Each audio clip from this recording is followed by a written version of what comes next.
Assalamualaikum warahmatullahi wabarakatuh. Perkenalkan, kami dari kelompok 5 Pasar Modal Syariah. Di sini kami beranggotakan 4 orang. Yang pertama ada Pauji, yang kedua Iqbal, yang ketiga Rista, dan yang keempat Nurulita Octavia. Di sini kami akan mempresentasikan materi yang berjudul Reksadana Syariah. Untuk pemateri yang pertama yaitu saya sendiri. Yang pertama ada pengertian reksadana. Reksadana adalah wadah dan pola pengelolaan dana atau modal bagi sekumpulan investor untuk berinvestasi dalam instrumen-instrumen investasi yang tersedia di pasar modal dengan cara membeli unit penyertaan reksadana. Lalu ada juga pengertian reksadana syariah. Reksadana syariah adalah wadah yang digunakan untuk menghimpun dana dari masyarakat pemodal sebagai pemilik harta atau sohibul mal. Dana ini selanjutnya diinvestasikan dalam portofolio efek oleh manajer investasi sebagai wakil sohib almal menurut ketentuan dan prinsip dalam syariah Islam. Yang kedua ada karakteristik reksadana syariah. Yang pertama, mempunyai dewan syariah yang bertugas memberikan arahan kepada manajer investasi agar selalu bekerja sesuai dengan ketentuan syariah Islam. Yang kedua, hubungan antara investor dan perusahaan haruslah berdasarkan sistem. Maksudnya, pihak pertama selaku investor akan menyiapkan dan menyediakan seluruh modal, sedangkan pihak kedua selaku pengelola atau manajer investasi akan mengelola bentuk dari investasi yang telah disiapkan. Dan yang terakhir, kegiatan usaha atau investasi dilakukan pada hal-hal yang tidak bertentangan dengan syariat Islam. Baik, yang selanjutnya yaitu materi mengenai perbedaan reksadana syariah dengan reksadana konvensional. Secara umum ada 3 bagian. Yang pertama dari kelembagaan, yang kedua dari mekanisme reksadana, yang ketiga dari hubungan antara investor dengan perusahaan. Yang pertama kelembagaan. Nah, pada dasarnya pada dasarnya reksadana syariah dengan konvensional itu memiliki dasar yang sama, akan tetapi terdapat perbedaan yang sangat mencolok, yaitu di reksadana syariah sendiri diawasi langsung oleh DPS atau Dewan Pengawas Syariah. Nah, DPS ini bertugas untuk men-screening dan juga menyeleksi apakah reksadana tersebut sudah sesuai dengan syariah dan juga menjual produk-produk halal gitu sesuai dengan syariah pula. Perbedaan yang kedua yaitu dari mekanisme reksadana. Nah, pada dasarnya juga reksadana konvensional dengan syariah ini sama saja. Akan tetapi di reksadana syariah sangat menjauhi dengan apa yang dinamakan spekulasi atau goror. Sesuai dengan anjuran dari Al-Qur'an dan Al-Hadis bahwasanya goror ini harus dijauhi dalam transaksi, khususnya di dalam syariah. Oleh karena itu, di dalam reksadana syariah ini sangat menjauhi dengan apa yang dinamakan goror atau spekulatif. Dan juga di reksadana syariah ini tidak hanya mementingkan return yang tinggi, akan tetapi ini melakukan transaksi ini hanya semata-mata untuk kesejahteraan bersama, dan juga sangat memperhatikan aspek-aspek portofolio yang dimiliki, apakah memang sesuai dengan syariah atau tidak, apakah memang produk-produk yang dijual dalam reksadana syariah ini benar-benar halal atau haram gitu. Dan yang terakhir yaitu dari hubungan investor dengan perusahaan. Nah, hal ini dibuktikan khususnya di dalam reksadana syariah dibuktikan dengan akad mudorobah. Seperti yang sudah kita ketahui bersama bahwa mudorobah ini memang salah satu akad yang dimana menguntungkan bagi kedua belah pihak. Ada yang memang bersifat atau memposisikan sebagai pemilik modal dan memposisikan sebagai pengelola modal tersebut. Nah, apabila mendapatkan profit yang tinggi atau mendapatkan profit, maka akan dibagi hasil sesuai dengan kontrak yang sudah disepakati keduanya. Dan apabila mengalami kerugian yang tidak disebabkan oleh si pengelola tersebut, maka yang bertanggung jawab adalah si pemilik modal. Namun, apabila si pengelola ini melakukan kesalahan dalam mengelola modal tersebut, maka yang bertanggung jawab penuh adalah pengelola tersebut. Mungkin sekian ya materi yang dapat saya sampaikan. Terima kasih. Saya di sini akan menjelaskan regulasi dan fatwa tentang pasar modal. Fatwa tentang pasar modal. Meskipun fatwa sifatnya tidak mengikat, tetapi pada prakteknya fatwa DSN MUI adalah salah satu rujukan dan dalam mengembangkan pasar modal syariah di Indonesia. Sampai dengan saat ini terdapat 17 fatwa DSN MUI yang berhubungan dengan pasar modal syariah. 3 fatwa DSN MUI yang menjadi dasar pengembangan pasar modal syariah adalah yang pertama fatwa DSN MUI nomor 20 garing DSN MUI garing 4 garing 2001 tentang pedoman pelaksanaan investasi untuk reksadana syariah. Yang kedua, fatwa DSN MUI nomor 4 garing DSN MUI garing 10 garing 2003 tentang pasar modal dan pedoman umum penerapan prinsip syariah di bidang pasar modal. Yang ketiga, fatwa DSN MUI nomor 80 garing DSN MUI garing 3 garing 2011 tentang penerapan prinsip syariah dalam mekanisme perdagangan efek bersifat ekuitas di pasar reguler bursa efek. Regulasi pasar modal syariah Indonesia. Regulasi yang berhubungan dengan pasar modal syariah Indonesia dikeluarkan oleh OJK dalam bentuk peraturan dan pemerintah langsung dalam bentuk undang-undang dan peraturan pendukungnya. Khusus regulasi OJK, saat ini terdapat 10 peraturan tentang pasar modal syariah, yaitu sebagai berikut. Yang pertama, POJK nomor 15 garing POJK titik 04 garing 2015 tentang penerapan prinsip syariah di pasar modal.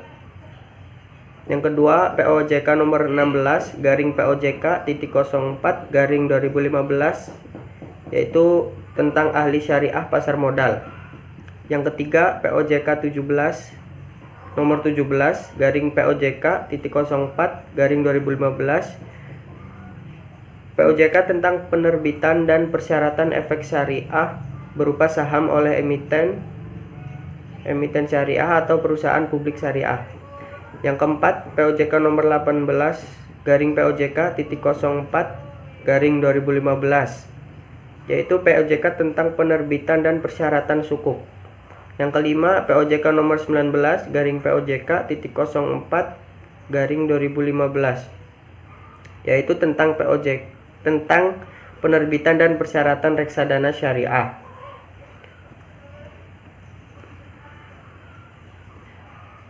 Dan selanjutnya POJK nomor 20 garing POJK garing titik 04 garing 2015 yaitu POJK tentang penerbitan dan persyaratan efek beragun syariah aset syariah.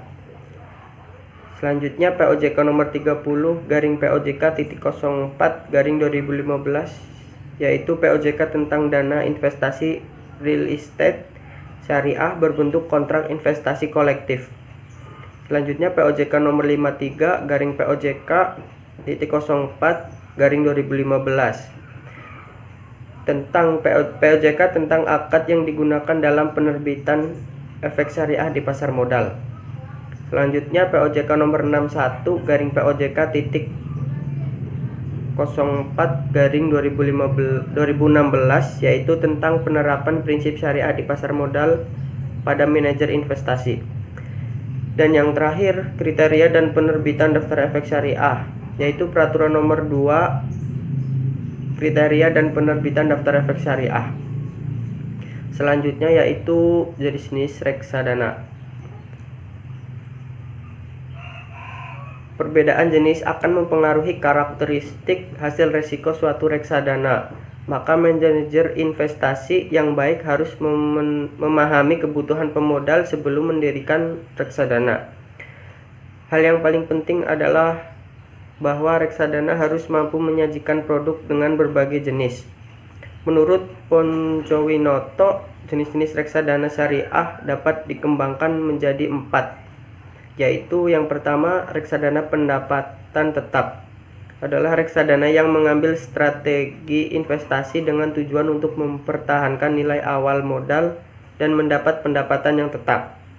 Yang kedua, reksadana pendapatan tetap, yaitu reksadana yang apabila dalam alokasi investasi ditentukan bahwa sekurang-kurangnya 80% dari nilai aktifanya diinvestasikan dalam efek utang dan sisanya dapat diinvestasikan dalam efek hutang. Yang ketiga, efek dana saham adalah reksadana yang disebut juga reksadana jenis ekuitas. Dana ini harus menginvestasikan sekurang-kurangnya 80% dari asetnya dalam efek ekuitas atau saham. Yang terakhir, reksadana campuran. Reksadana ini mempunyai kebebasan dalam menentukan alokasi aset sehingga dapat sewaktu-waktu mempunyai portofolio investasi dengan mayoritas saham dan di lain waktu bisa merubah sehingga menjadi mayoritas obligasi. Sekian yang bisa saya sampaikan. Wassalamualaikum warahmatullahi wabarakatuh. Baik, bismillahirrahmanirrahim. Saya Rista Alawiyah. Di sini saya akan coba memaparkan untuk materi selanjutnya mengenai nilai aktiva bersih. Apa sih nilai aktiva bersih? Nilai aktiva bersih berasal dari bahasa Inggris yaitu Net Asset Value. Nilai aktiva bersih ataupun biasa disingkat dengan NAB ini adalah nilai yang menggambarkan total kekayaan bersih reksadana setiap harinya. Nah, total kekayaan bersih ataupun total aktiva bersih yang dimaksud adalah nilai pada pasar setiap jenis aset investasi seperti saham, obligasi, surat berharga, dan lain sebagainya. Nah, dalam investasi reksadana ini, perhitungan dilakukan setiap hari sesuai dengan periode ataupun hari perdagangan bursa atau biasa disebut dengan hari bursa. Nilai aktiva bersih ini merupakan total investasi di dalam produk reksadana tersebut. Nah, dari perhitungan di atas, nilai aktiva bersih ini bisa disimpulkan adalah jumlah bersih yang diperoleh setelah pemotongan pajak. Nah, adapun manfaat dari nilai aktiva bersih ini yang pertama yaitu untuk menghitung harga unit investasi dalam reksadana. Nah, untuk mencari tahu harga dari unit sebuah investasi dari sebuah perusahaan reksadana, kita bisa lihat saja data nilai aktiva bersih dari perusahaan yang bersangkutan. Nah, nilai aktiva bersih ini bisa berubah setiap harinya karena didasarkan pada perhitungan NPW atau nilai pasar wajar yang berlaku. Lalu manfaat yang kedua ialah membantu kelancaran pelaksanaan proses investasi. Nah, dengan mengetahui nilai aktiva bersih, investor dapat memperkirakan berapa jumlah unit yang bisa dibeli sesuai dengan uang yang dimiliki. Lalu, untuk bahasannya selanjutnya yaitu ada perhitungan mengenai nilai aktiva bersih. Nah, perhitungan nilai aktiva bersih ini pada sebuah perusahaan reksadana didasarkan pada nilai pasar wajar atau biasa disingkat dengan NPW. Nah, nilai pasar wajar ini menunjukkan harga transaksi yang berlaku yang nilainya bisa berubah pada setiap harinya. Nah, perubahan nilai pasar wajar ini yang tidak menentu ini bisa mempengaruhi nilai aktiva bersih reksadana. Jika nilai pasar wajar ini berubah, maka otomatis nilai aktiva bersih juga ikut berubah. Nah, perubahan nilai aktiva bersih ini akan terus diupdate pada setiap hari Senin hingga hari Jumat. Nah, seperti yang sudah dijelaskan, nilai aktiva bersih ini bisa memberikan gambaran keuntungan yang akan didapatkan. Namun, untuk memperkirakannya, lihat nilai aktiva bersih yang berlaku, lalu bandingkan dengan nilai aktiva bersih saat dibeli. Nah, perbandingan inilah yang dapat dijadikan ukuran untuk memperkirakan keuntungan yang didapat. Mungkin hanya itu yang bisa saya sampaikan. Mohon maaf bila ada kekurangan. Wassalamualaikum warahmatullahi wabarakatuh. Yang sudah dijelaskan, nilai aktiva bersih ini bisa memberikan gambaran keuntungan yang akan didapatkan. Namun, untuk memperkirakannya, Lihat nilai aktiva bersih yang berlaku, lalu bandingkan dengan nilai aktiva bersih saat dibeli. Nah, perbandingan inilah yang dapat dijadikan ukuran untuk memperkirakan keuntungan yang didapat. Mungkin hanya itu yang bisa saya sampaikan. Mohon maaf bila ada kekurangan. Wassalamualaikum warahmatullahi wabarakatuh.